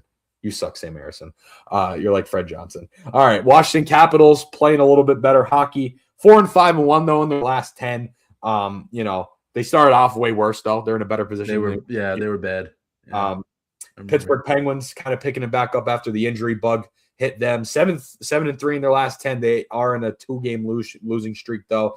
Differential +5. So they're not playing too bad. But they did have a little slate there where they had a bunch of injuries, and it wasn't even just Pittsburgh. It was Wilkes-Barre, too. A lot of the guys down here for the AHL affiliate that I follow pretty heavily, they have a lot of guys that were in and out with injury, too. So, a lot of movement in the system between Wheeling, Wilkes-Barre, and Pittsburgh. That's the ECHL team below them. That's like the 3 levels of professional hockey. They're 3 main ones, the affiliated teams. So, yeah, they're picking it up a little bit. 9 overtime losses, too. They're 21-14-9. They love overtime, just like the Flyers do. They love their overtime. It's something with the Pennsylvania teams. They love playing in OT. And then New Jersey Devils, oh, God, 23-21. I mean, they've been on a rough streak. They have a differential of 20. They're 3-6-1 in their last 10. They're just not playing good hockey right now. And they had an absolute grueling loss to the New York Islanders, 9-0 the other night. I mean, they're just playing bad. And same with the other New York metro area team besides the Islanders and New York Rangers. I mean, they're just bad. There's no other way to put it. Below expectations, beyond below expectations. 2-6-2 in their last 10, losing streak of 4, 5-12-4 at home. I mean, how? And it's just it's ridiculous. It really is. They should be a lot better. They should not be below. They should not be at the same level as the Columbus Blue Jackets, and the Capitals should not be as much ahead of them as they are. No. Same with the Pittsburgh Penguins, and then Columbus, they're 19-19. Just again, that's probably the least talented team in the Metro. 5-4-1 their last 10 though. Not the best team. They're 9-7-5, a winning record at home. Just not much going on there, but they do have a differential of 18, which I'd like to note. The Devils have a worse differential, but we know how the Devils are. Columbus is just they just don't have the talent. I just don't think the talent's there in Columbus compared to the rest of the Metro. Mm-hmm. Yeah, they're just a little bit back, but I mean the fact that the Rangers only 1 point, I should say, out of last place is just shows how bad this year has went. Let's do the West, where we start with the Central Division, where we have the Avalanche at 33-4-8. So, I mean, they're just incredible. 74 points. Last week, I said they still don't have a regulation loss at home, and that still is the case. 19-0-3 at home, plus 79 on the differential. So, I don't like talking about it a lot, but when you have that high of a differential, only a little over halfway into the year, is incredible. I mean, they're setting like historic a pace at this point, the way they've been playing. 4 regulation losses, and they played 45 games is unreal. It's unreal. Yeah, Dallas, you didn't expect to do that. Exactly. Like we knew they were going to be good, but like the fact that they can set a record is insane. Dallas Stars 27-10-9. They're at 63 points. So listen, they're having a great year, and it would be first place in both divisions in the actually they would be first place in every other division but the division they're in, which shows how good Colorado is. But Dallas, man, they're playing really, really well. Yeah, good time to come in, EJ. Look at that. EJ, big win over LA. Came in at a good time. Minnesota Wild 26-12-9 with 61 points. So, like I said last week, it's the Avalanche, and then it's the Dallas Stars and the Wild together, and then it's everybody else, because the Utah Mammoth 22-20-4. They're in 4th place with 48 points, which shows the drop off there. Then the Predators 21. That's insane. I've never seen anything like that in the division. They're literally 30 points from first place, and they're in 4th place. Utah Mammoth 20-20-4 with 48 points. Then the Predators 21-20-4 with 46 points. Blackhawks 19-20-7 with 45 points. So those 3 teams are really, really close. Then the Blues 17-21-8 with 42 points, and the Jets 17-22-5 with 39 points. They did win their last game. Actually, they won 2 in a row. I know they beat the Devils the other day, but they won another. That's not saying much right now. No, it's not. But still, the Jets are bad. I mean, have something in common with the New York Jets. It's just the name. I guess you suck when you have that name. The Pacific Division. Vegas Golden Knights 21-11-12 with 54 points. Then we got the Oilers at 23-16-7 with 53 points. So they're right there coming for Vegas. Kraken at 21-15-8 with 50 points. San Jose Sharks 23-19-3 with 49 points. Kings 19-16-10 with 48 points. Anaheim Ducks dead even at 500, 21-21-3 with 45 points. Then Calgary 19, 22, and 4, 42 points. And the Vancouver Canucks 16, 24, and 5 They've had with the big 37. loss this year, I think, like from Yeah. the beginning of the year to now. I mean, we were talking about how bad the Calgary Flames were, and the Vancouver Canucks right now have a differential of 40, negative 40. Negative 40. In a 7-game losing streak right now. They're playing some really bad hockey right now. Yeah, They didn't start off too bad. I mean, they weren't supposed to be very good, but this is just wow. And it happened so quick. And they're it says 4, 12, and 3 at home, which is I don't get it. I don't get what a lot of these teams this year aren't that great at home either. Like, even if you're only listen, I always say if you win like, in between 60 to 70% of your home games, you're gonna have a good year. These teams are barely even at 500. A lot of these teams at home. I don't really understand what's going on with the I guess Quinn Hughes is really that guy. I guess, huh? Yeah, I guess so. Really that guy, because look at how they're doing since they traded him. Oh my goodness. Yeah, this is ridiculous. I mean, but the Pacific really close at the top. 5 teams really at this point can get first place, and then everybody else. But yeah, that'll do it for NHL. We don't do a lot of hockey talk on here just because. We just don't. It's also still football season, so we got. Same with the NBA. There's not terribly enough going on for us to talk very long about. Exactly. Let's do college football, and then I do want to hit how you doing again because I know Biggie wants to talk about something else, and I want to talk about a few other things along the way, mostly college related, but. Let's do college football as a whole first, then we'll hit how you doing it and a pick 'em. So Sam Levitt. So I know we said this last week. We're not going to talk too much about the transfers just yet, but these are 2 high-name quarterbacks that are available no longer. Sam Levitt will transfer to LSU, so it looks like Lane Kiffin will ride with him as his quarterback for his year 1 in Baton Rouge. We'll see what happens with that. And then Dylan Raiola. So this is actually, I'm a huge fan of Dylan Raiola, so I was looking he's pretty every good. day. I was like, oh man, where's he going to go? Where's he going to go? So he's committed to Oregon, but Dante Moore has not declared for the draft just yet. So Dante Moore can very easily say, you know what, I'm going to go back to school, which please go back to school. Please go back to school. But Dylan Raiola, I read an article that said that Dylan Raiola wouldn't mind being the backup just because he tore his ACL. So he's not going to be 100% healthy. Yeah. So if he is the backup, it's not the worst thing for him as he can recover and learn from a potential, high draft pick. But yeah, Dante Moore, listen, school's more important for you, buddy. Make the money in school. Come out next year when we don't need a quarterback. Please stay in school. Some other college news we had literally just the games, CFP recap and the scheduling obviously coming up Monday. But Miami beats Ole Miss in the semifinal game. That was a great game. Great game from start to finish. I thought Ole Miss was going to do it. I was like, oh, they're going to do it. Then Miami and Carson Beck go on a game-winning drive at the end to win.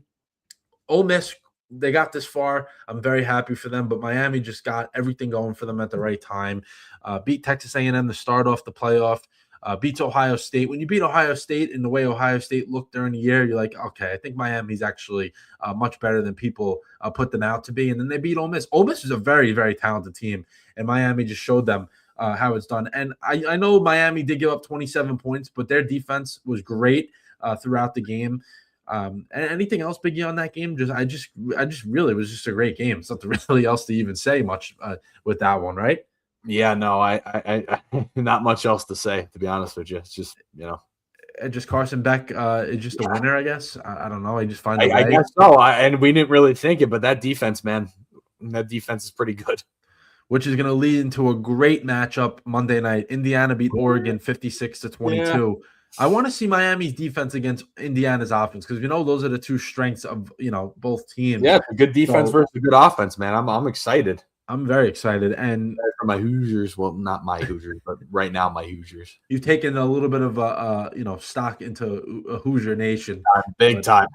But listen, I didn't think that game was going to be like that. 56-22. I was like, oh, all right. They're going to, Indiana probably beats Oregon again, but it'll be close like it was the first time. But first half, Dante Moore looked like he never played football before. But that was in part of the Indiana defense just taking over. Yeah, it was Mendoza game. Yeah. And Mendoza, man, that offense is a well-oiled machine. There was nothing going wrong with them. And every possession, boom, up and down the field, up and down the field, up and down the field. I was like, oh my, they're gonna stop this guy. People ask me why Indiana? Why are you so into them now? Like, why? I haven't seen a quarterback like Fernando Mendoza in college in some time. I mean, the guy's throw is just incredible. And make you put everything. it on top of him being one of the having a personality you don't see a lot. You know what I mean? From a guy of his caliber, it's Jameis Winston, he has the type of personality too, in a sense, not as much. It's a little different, but it's similar. But Jameis Winston's not, playing that level of football right now. I mean, oh my goodness. Wow. I haven't seen a throw like that in some time. It's incredible. It's just so and the way that offense is ran. I mean, oh my goodness, it's like a well-oiled machine, like you said. Yeah, it is. I mean, that one pass that he had to the tight end, dude, that one touchdown, that was a freaking dot. You know what I'm talking about, right? Yeah. I know. I'm trying. I was one of the touchdowns. I think it was the Becker, the guy that's his roommate. It's Becker, right? The receiver. Yeah, he was a guy that's a great story as well. This is the thing about Indiana, which makes them likable. It's all stories. It's the story. Guys that weren't wanted out of high school, guys that were in college that didn't play a lot, guys that played at lower level like JMU and all those other group of 5 schools. Like those type of guys all come together to this team and they go on a run like this is great. And I think that's why everyone likes them.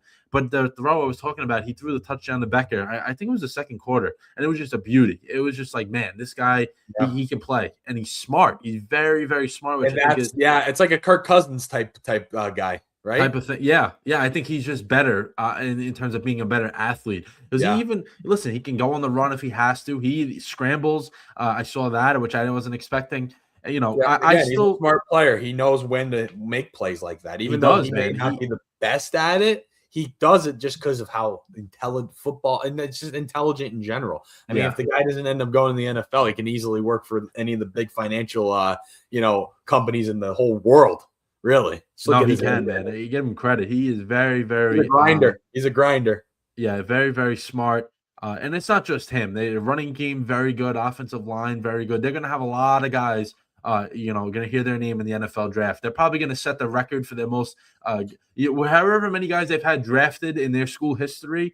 I guarantee it's going to be more than that. I think Syracuse has more all time than they do, probably. Yeah, I actually want to check that. How many guys have been drafted? Check that out. Yeah, how many? Let's see how many. And I'm going to look up Syracuse while we're at it. Yeah, why not?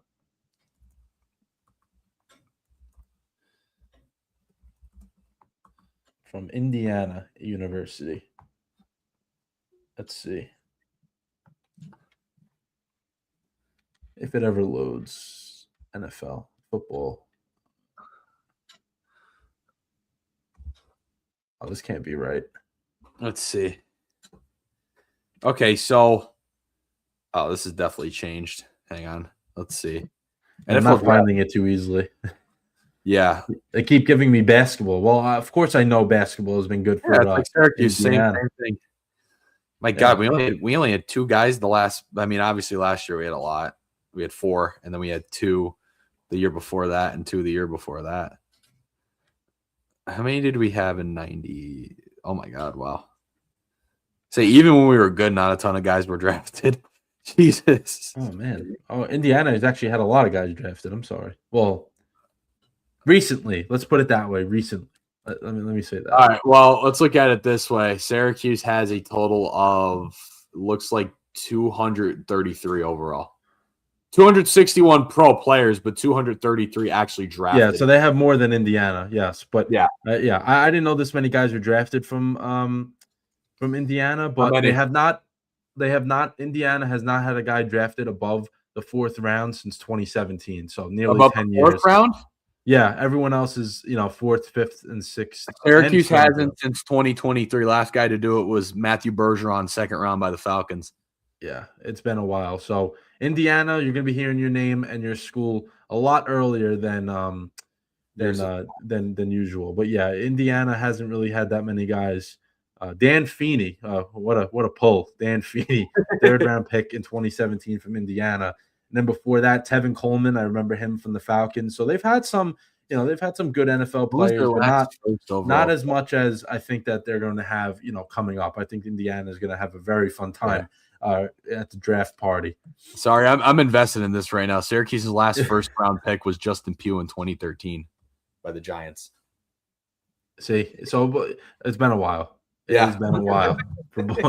I love when we can go back and look at how how incompetent some of these teams some of are. these They're just bad. programs and teams and stuff like that. Yeah. But that's the beauty of Indiana right now. The fact that they, like I read off some of those things there, and they're going to have an opportunity to win a national championship and send First these Heisman guys to winner, the pros. That would be great. That would be really, really great. But let's do how you doing part 2. I know we started off the show with that, but we have some other things we want to talk about. I'll let Biggie go first because I know his is connected to Syracuse and college football. So Yeah. Biggie, start with that. Whatever else you want to talk about. I know we pretty much hit everything else, but then I'll go in and talk about I want to talk about a little bit more. I haven't given St. John's that much love just because they have not played good this year. Yeah, but they haven't been playing I'll like get they to should them. be. I agree. Yeah, I'll get to them a little bit. But yeah, whatever you want to do, start off with Syracuse and then we'll go from there. We're going to start with obviously I went over all the guys that entered the portal. One guy that actually withdrew his name from the portal, like he entered it and then he withdrew, was Amari Hatcher, one of our receivers who was pretty decent. So maybe he comes back. I don't know what's going on there. But we did lose quite a bit of guys, like I said. But some of the transfers we brought in, I think, are pretty good. The one I really want to talk about is the LSU running back, Juwan Johnson. I mean, he's pretty solid. I'm very happy because all 3 of our running backs, and 2 entered the portal, and then 1's going to the NFL draft, that being Will Nixon. Juwan Johnson is coming to Syracuse. I'm going to pull up stats here just to talk about it. So he had 155 rushing yards, 72 receiving yards, and 2 touchdowns this past season. So he was more of like a fill-in guy for LSU. He wasn't their main guy, but a player like that, when he comes, if you put him in a running back 1 situation, maybe it ends up being pretty good. Yeah. I mean, obviously he's not inexperienced, but he's also not a guy that was a number 1 running back. But still 2 touchdowns on the year, 72 receiving yards, 155 rushing yards. He's a 4-star recruit out of high school. Played quarterback in high school. He has a state record for total yards and total touchdowns. That being out of the state of, I wanted that in Louisiana. He's from Louisiana. And then obviously we got Calvin Russell now. This is some basketball news. He's playing our 5-star wide receiver we're getting. He's playing basketball too at Syracuse. Nice. He's submitted for basketball, so he's going to be a 2-sport athlete for the Orange this year. It's going to be pretty cool to see. It's something Syracuse something like this hasn't happened here in years. Last person to do it, I believe, was Donovan McNabb. I don't know if you knew that or not. I did not know that. Yeah, Donovan McNabb played a year of basketball. Impressive. That. Yeah, pretty neat, huh? That is impressive. Yeah. Fun fact if you guys didn't know that. But yeah, and then we also got obviously the receiver room was pretty cleared out. Jonte Cook was gone. Amari Hatcher, he withdrew his name from the portal, but he entered it, and some other names, Emmanuel Ross. So there's some of our guys that Jalen Hornsby got a few targets this year. Daryl Gill, who was also pretty good. He was probably our best receiver. Honestly, him or Justice Ross Simmons, who was hurt for a decent amount of time too at the end of the year, also played a factor in why we were so bad and had the collapse that we had. But we just got from Miami, Ohio, Cole Weaver is a wide receiver, 6'5", 45 receptions, 652 yards. He's more of like a yards guy. He only had 1 touchdown on the year, but 45 receptions for 642 yards is pretty good. And he's 6'5", he's 6'5", too, which is pretty neat. We also got another running back from Jackson State. He had over 1,000 yards this past season, forced 52 missed tackles, and second highest off grade on Jackson State's. He has 2 years of eligibility remaining. So it's going to be a pretty good running back room this year between him and Johnson. It's going to be pretty neat. Amon Miller, him and Miller and Johnson are going to be pretty good. I think, obviously Jackson State's a lot different from Syracuse, but, still rushing for over 1,000 yards at any level is no joke. You know what I mean? No. So, that's a good one. I'm just looking at offense because the offense has been the main problem, but we did get he's going to be a sophomore. He was a true freshman at Georgia State. His name is Jatavius Floney is his name. He is a defensive tackle, 22 tackles and a 64.3 PFF grade and 3 years of eligibility. And we also have a new defensive end coach from Georgia State as well. So, his one of his coaches is going to be there, which is nice. We also got a linebacker from Toledo, 68 total tackles this year. 4th best in the MAC. He was all MAC 3rd team. That would be Christy Alona, Christy Apollona. And we also, our new defensive coordinator is the Toledo defensive coordinator. So that's pretty big as well. We also got a pretty big, another wide receiver transfer, which is pretty big. I'm just going to go down the list because we actually got some pretty decent transfers, and it's filling spots that we need filled like pretty bad. And if we have Steve Angeli the whole year, I think it will help. But also that may, if he isn't fully ready, I think we have someone that will do just as good. We'll get to that though. But Elijah Moore from Florida State, committed to Syracuse, 4-star recruit out of high school, top 30 in the receiver class. He did redshirt in 2024, and he appeared in 10 games this past season. Has 3 years of eligibility left. So seen some time. Has an extra, redshirted obviously, but this is the big one. This is the big one this is the last one I'll mention just because it's huge. I'm going to talk about I have 2 more. We're gonna save the best one for last though. We got Matt Otten from Penn State, wide receiver for Penn State, which I think is going to be a pretty good player for us. 4 years of eligibility remaining too, so there's a lot of room to develop, and playing for a team like Penn State, who may not have had the best year, but he was a 4-star prospect coming out of high school. He's also heavily recruited by Syracuse, but ended up going to Penn State. Now he has transferred over, and I think it'll be good development. But obviously, I think the best for each position will go at it right now. I mean, I think I think for running back, Juwan Johnson's probably going to be the starter just because of him playing an SEC level, even though he doesn't have the resume that the guy from Jackson State has. I just think, he played at an SEC level. I just hope we start drafting some picking up some O-linemen, because that was a problem too. If we pick up some decent O-linemen, which is hard to do in the transfer portal, it is. We'll be pretty good up in the run game, which, 2 decent backs, I guess, especially a guy that rushed for over 1,000 yards, I think is pretty solid. And this is the big one. Kennesaw State quarterback Amari Odom has officially committed to the Orange. Obviously, we know Kennesaw State had a fantastic season besides their bowl game, obviously, but won Conference USA. He had 26 total touchdowns, threw for 2,900 plus yards, and he was first team all Conference USA. Kennesaw State obviously winning their division. He also spent 2 years at Wofford before this. So, I mean, he's been around, and obviously he was a stud at Kennesaw State this last year. They won their conference, threw for almost 3,000. I mean, literally almost threw for 3,000, 3,000 yards. I mean, what else could you ask for? And the crazy part about this is, and I remember talking about this, the issue with Syracuse is in the quarterback room drafting a guy that you have to sell to be the backup. And this worked. We got a pretty good backup, I'd say. So if Angeli goes down, I'm happy. I'm comfortable now because we have someone that I know played and has shown that he can play. And who knows? Maybe he goes in there and outduels Angeli.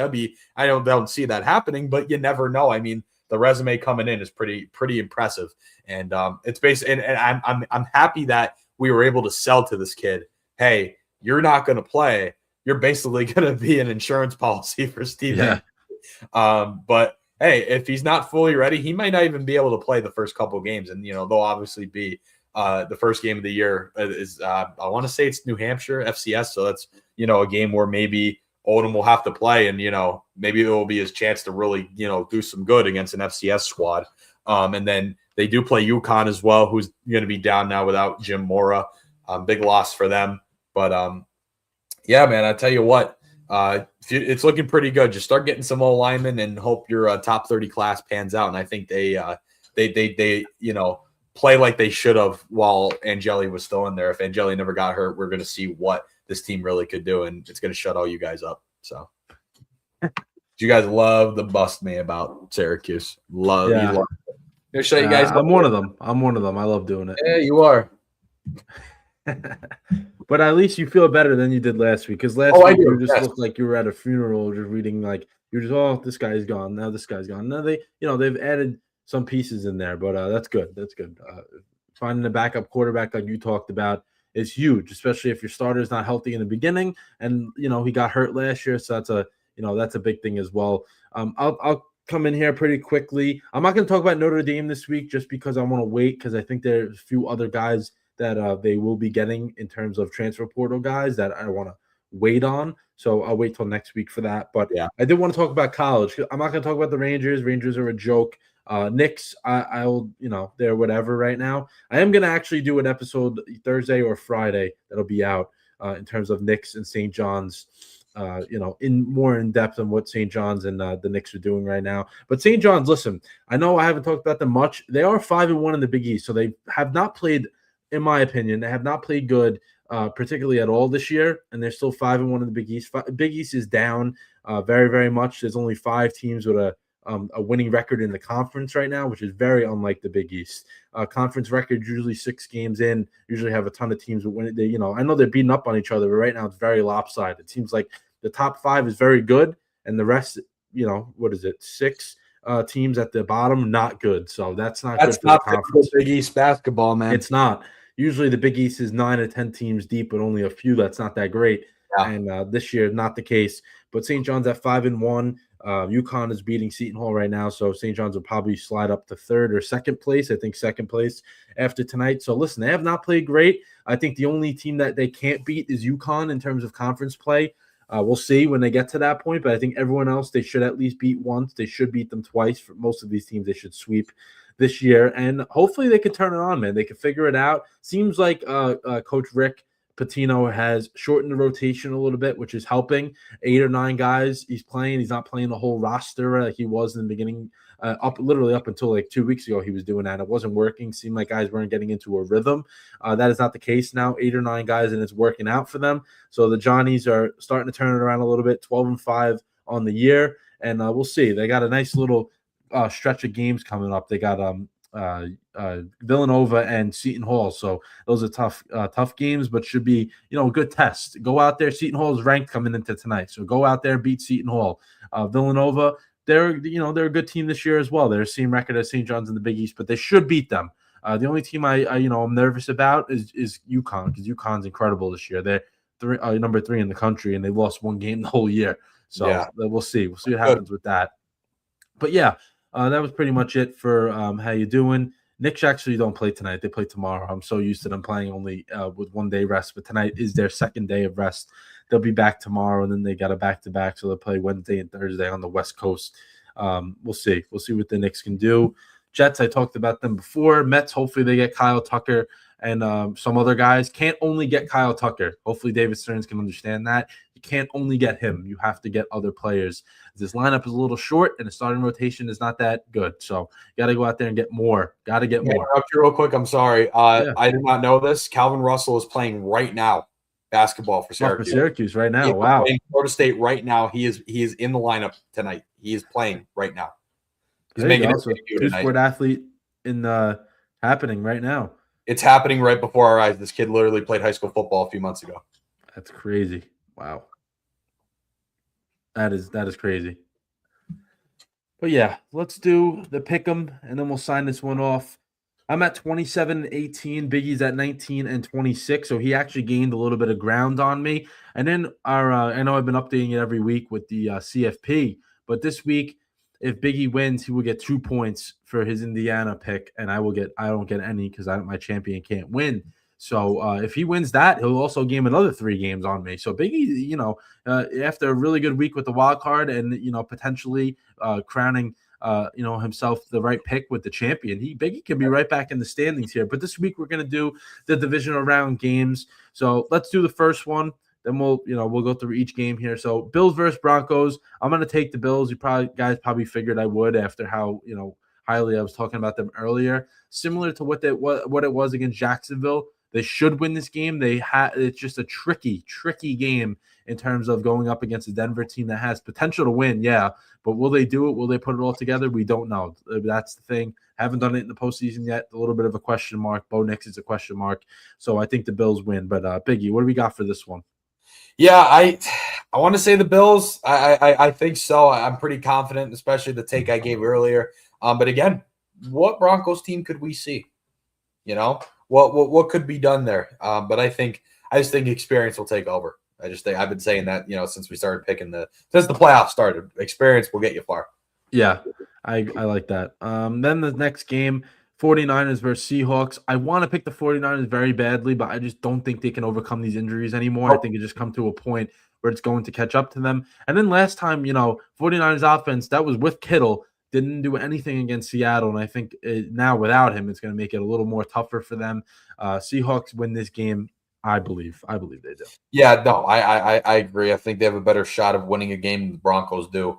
It's just the injuries. And I just think also because the Eagles offense stinks. It stunk. Mm-hmm. Horrible play calling, horrible play. I mean, the Eagles could have easily won that game if A.J. Brown caught 2 more balls. 2 more, yeah.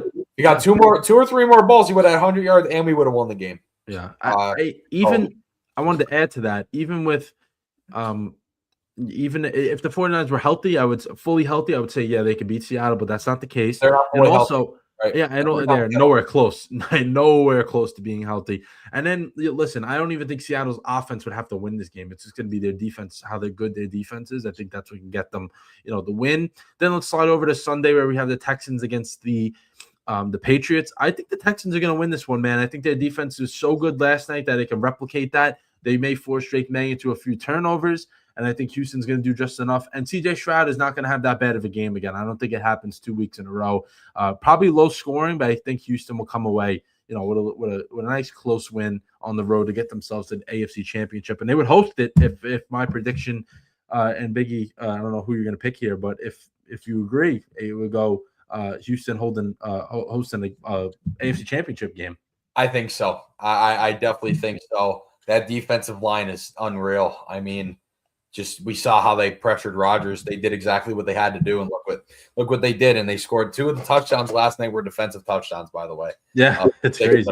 And a fumble take them to the house. So give me the Texans just defensively, man. They're gonna do it, and it's an inexperienced Patriots squad. Not that that the Patriots are inexperienced in the playoffs, but it's that Patriots team that's inexperienced. Drake May, Mike Vrabel type team. They're just inexperienced in the playoffs, and obviously there was some turnovers at the beginning of the game against the Chargers. So I think the Texans will take full advantage of that and do even more damage than the Chargers did in that first half.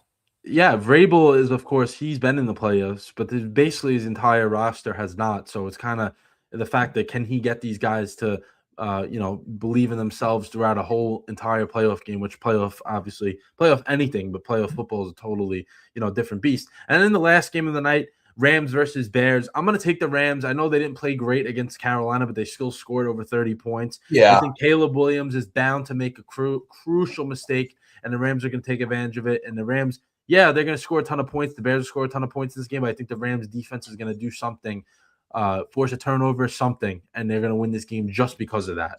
Yeah, and I do agree. I mean, it's just, again, it's the experience. I think Caleb Williams is great. I think that Ben Johnson's been running that team fantastically. It's just the experience again. Rams offense, I think they're going to get their groove going now that Devontae Adams is back and has a game after a little bit of time off under his belt. And the one thing that gets me nervous is the Rams special teams. That's the thing. If they can't afford to have any mistakes, because they did it against Carolina, and we saw, they were fighting and clawing to win that game at the end. And you can't do that against the Bears. The Bears take advantage. They take advantage of every. It's a lot better of a team than the the Panthers, for sure. And they take advantage of every little mistake that you try to make. That'll do it though for episode 90. I want to thank everyone for tuning in. But Biggie, you have anything you wanna talk about before we sign off here? Nope. Just tune into the TJ show tomorrow, season 3, episode 3. We're going back to our the best wrestling league you've ever seen, the AAW, and there's been some change up, some fines for throwing out for some guys, and let's just say Savage Guy's not happy. And then obviously NFL playoff pick 'em on Friday, 8 p.m. Eastern time. Me, JD, EJ, everyone else giving our picks, and a little more. We gave our picks on here, but we go a little more in depth on that program. So stay tuned for that this Friday. And the perfect extension to what we just did. So that's good. But that'll do it for episode 90. David, how are you? Thanks for tuning in. But that'll do it for episode 90. See you guys. See ya.